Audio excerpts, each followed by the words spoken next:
Bulan-bulan Agustus sampai Oktober itu cukup terkenal di kalangan fotografer landscape buat mengejar foto-foto Milky Way. Dan di video kali ini gue bakal kasih kalian beberapa tips buat yang pengen nyoba untuk hunting foto Milky Way.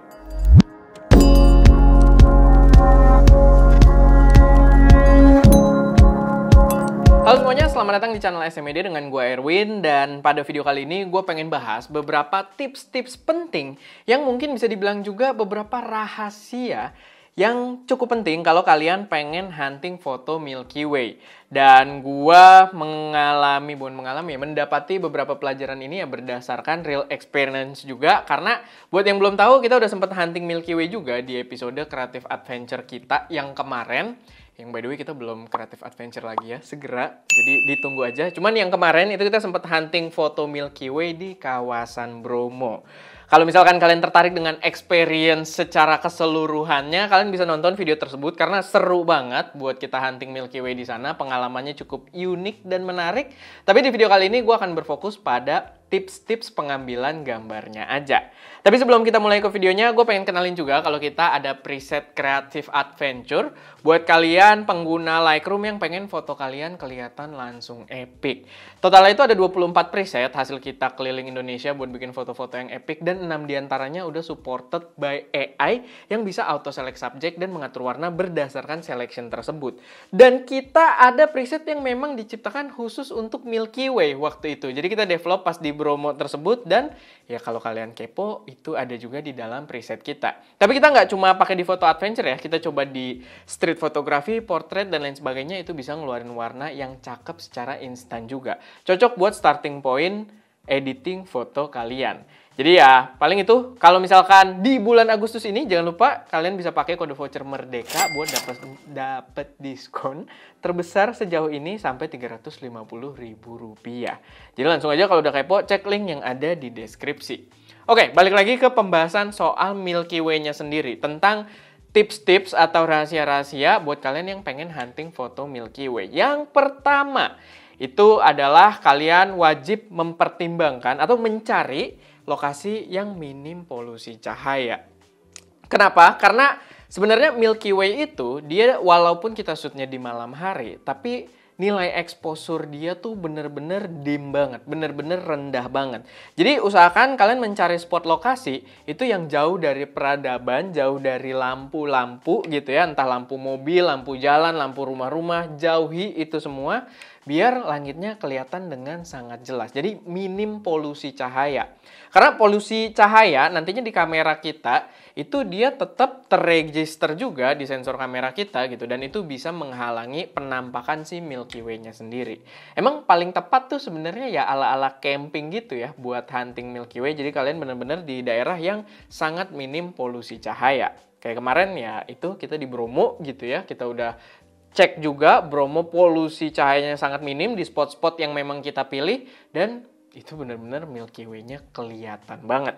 Kedua yang gak kalah penting itu cobalah untuk hunting Milky Way itu pada tanggal-tanggal new moon. Jadi new moon itu adalah momen ketika pergantian bulan baru, tapi secara fisik ya, secara fisik bulan baru di atas, bukan pergantian kayak dari Agustus ke habis Agustus sih. September gitu ya. Gue harus nyanyi biasa kayak gitu-gitu. Jadi ya tolong dimaafkan. Tapi maksud gue perubahan bulan baru ketika yang paling gelapnya. Emang nggak harus tepat saat new moon juga. Jadi kalau kalian kayak satu malam sebelum new moon atau satu malam setelah new moon, itu juga masih gelap banget langitnya. Jadi kita berusaha agar bulan itu tidak tampil di langit gitu, tidak bercahaya. Karena balik lagi, cahaya bulan itu akan ketangkap juga di kamera, dan karena kita pakai exposure yang berusaha mendapatkan cahaya tinggi, si bulannya ini nanti bisa jadi overexpose, bisa jadi noise ke dalam, bukan noise titik-titik ya, cuman dia bisa nge-cache cahaya yang tidak diinginkan sehingga Milky Way-nya ya nggak terlalu kelihatan. Nah, kalian bisa cek buat tanggal-tanggal new moon itu, tinggal googling aja, banyak banget website-website yang menampilkan tanggal-tanggal new moon. Cuman sangat disayangkan gue bikin video ini agak telat karena ternyata di bulan Agustus ini new moon-nya tanggal 16. Yaitu pas video ini seharusnya tayang gitu ya. Jadi ya mungkin kalian bisa langsung berangkat malam ini atau besoknya itu masih oke lah gitu. Karena cuma lewat sehari doang, itu harusnya bulan masih cukup masih cukup gelap juga gitu ya, nggak menghalangi Milky Way kita. Jadi ya itu. Tips yang kedua yang penting banget adalah perhatikan tanggal new moon. Lalu tips yang ketiga itu adalah gunakan lensa wide dengan bukaan besar.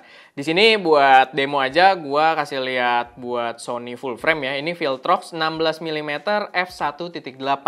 Tapi kita waktu yang di Bromo itu kita pakai Viltrox 13 mm f1.2 buat APS-C. Itu juga udah oke banget gitu ya. Tujuannya apa? Kenapa pakai lensa wide dan kenapa pakai bukaan gede? Ya tujuannya kayak biasa, bukaan gede adalah untuk memaksimalkan cahaya yang bisa diterima oleh si kameranya. Lalu, kenapa lensanya wide? Itu biar mengurangi kemungkinan star trail.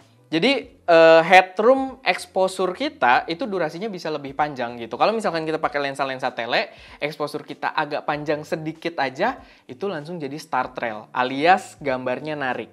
Oke, ada orang-orang yang bilang, gue pakai lensa kit aja dapet kok, gue pakai lensa kit bisa, bla bla bla bla bla. Ya bisa, tapi mau nggak mau harus mengorbankan. Karena ini memang hukum alam ya, dalam segitiga exposure. Kalau kalian pakai bukaan yang kayak f3.5 gitu ya, atau mungkin kalian pakai lensanya nggak terlalu wide, ya ada hukum alam di mana kalian akan mengorbankan si shutter speed-nya jadi lebih panjang atau ISO-nya jadi lebih tinggi. Jadi ya kekurangannya adalah nantinya kalau ISO lebih tinggi noise akan lebih banyak gitu kan. Kita pakai ISO serendah mungkin biar noise-nya hilang. Sama kalau kalian pakai lensanya nggak wide gitu ya, nggak wide atau pakai lensa kit doang atau pakai lensa yang terlalu tele, ya kalian shutter speed paling kayak 1/10 atau 10 detik atau 15 detik itu bisa-bisa udah ada star trail yang sangat jelas. Jadi karena kita kan bumi muter ya, bumi muter jadi penampilan bintang tuh akan bergerak gitu. Jadi kalau misalkan kita terlalu lama itu akan kelihatan. Nah mereka yang bilang pakai lensa kit dapat biasanya ya mungkin resolusinya nggak terlalu gede atau mereka tidak melakukan pixel peeping gitu. Karena di kita juga waktu kita sempat pakai 20 detik waktu yang pakai si 13 mm itu cahaya lebih bagus gitu karena kita bisa lebih panjang shutter speed-nya. Pakai di 20-an detik, gue lupa ya 20-30 detik, tapi pas kita pixel peeping, dia star trail gitu. Walaupun sangat sedikit, tapi buat yang mungkin nggak mau gambarnya kayak star trail gitu, ada blurnya, ya itu akan jadi hal yang signifikan. Kalau kita nggak pixel peeping, nggak kelihatan, sama sekali nggak kelihatan. Tapi kan ya mungkin ada rasa kepuasan tersendiri juga ketika kita pixel peeping dan gambarnya tag sharp gitu, tajam. Jadi ya itu yang perlu dipertimbangkan juga. Gue sangat sarankan pakai lensa-lensa yang wide dan juga bukaan besar. Video ini tidak disponsori oleh Viltrox, jadi nggak harus Viltrox juga. Banyak banget opsinya sekarang kayak Sigma juga baru ngeluarin lensa 14 ya. 14 mm berapa gitu, gue belum nonton tapi itu juga kayaknya cakep banget gitu ya.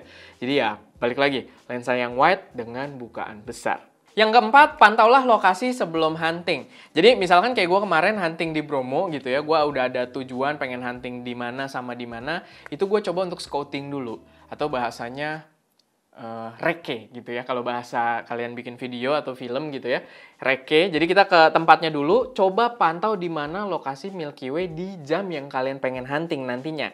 Kayak kalian bisa pakai aplikasi AR, banyak banget sebenarnya, tapi gue pribadi kemarin pakai Photopills, tapi ada yang bilang Star Walk atau semacamnya gitu ya, banyak pilihannya. Dan kita bisa pakai AR buat ngelihat di mana posisi Milky Way-nya. Dan di situ kita bisa nentuin secara komposisi, misalkan di background-nya pengen ada, bukan background ya, foreground-nya pengen ada gunungnya gitu kan, atau mungkin kalian di pantai pengen kelihatan batu karangnya atau gimana, itu kalian bisa perkirakan dari siang harinya gitu. Karena biasanya aplikasi-aplikasi tersebut dia pakai AR dan kita bisa atur waktunya. Nanti malam berada di posisi mana gitu. Itu ngebantu banget buat kita ngatur komposisi, sehingga pas malam kita nggak sepenuhnya ngeraba-raba gitu komposisinya. Kita udah bisa dapat plan yang lumayan mateng buat tinggal dieksekusi. Terakhir, tips yang menurut gue juga penting banget buat kalian yang pengen hunting Milky Way adalah jangan lupa buat have fun. Karena hunting foto seperti ini akan butuh kesabaran. Kayak contohnya waktu di Bromo itu sebenarnya ya beberapa dari kita agak ragu gitu. Pas mulai masuk malam, kabut mulai turun gitu kan. Kayak kita kelihatan atau enggak Milky Way-nya. Bahkan guide gue juga waktu itu ada Mas Agus. Thank you banget udah nge-guide di sana. Itu dia agak ragu sebenarnya pas kita di Watukuta Watu Kuta gitu ya. Pas kita di Watu Kuta dia agak ragu nih bisa dapat atau enggak. Karena kita memang ada rencana 2 spot, yang satunya itu tinggi, kita di atas gunung. Sedangkan yang satunya gue pengen di bawah di Watu Kuta. Dan ya kita sabar aja gitu. Tungguin aja sampai gelap banget, sampai sekitar jam 8 dan ternyata keluar. Walaupun memang ya beberapa kali ada kabut, tapi kan namanya alam, kabutnya juga nanti hilang gitu. Terus nanti ada lagi, nanti hilang tapi gimana ya gue dan tapi gitu. Cuma maksudnya intinya yang penting dengan kita sabar, kita enjoy di situ sambil ngobrol-ngobrol, sambil ya dengerin musik apa segala macam, itu nggak berasa dan kita dapat gambarnya gitu. Jadi jangan lupa buat have fun, bawa bangku-bangku gitu ya, cemilan-cemilan. Kalau kalian mungkin kayak ala-ala camping mungkin bawa tenda biar nggak terlalu kedinginan gitu kan, tergantung spotnya juga.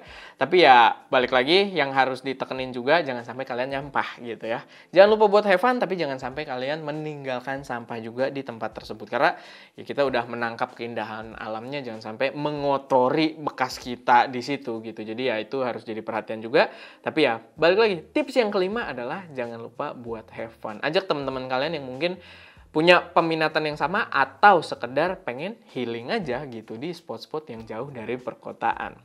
Dan ya paling itu sih 5 rahasia atau tips dari gua yang mungkin bisa berguna banget buat teman-teman yang pengen coba hunting foto Milky Way. Kalau yang kepo, kita pengalaman hunting Milky Way di Bromo itu boleh cek video episode Creative Adventure kita yang episode 5.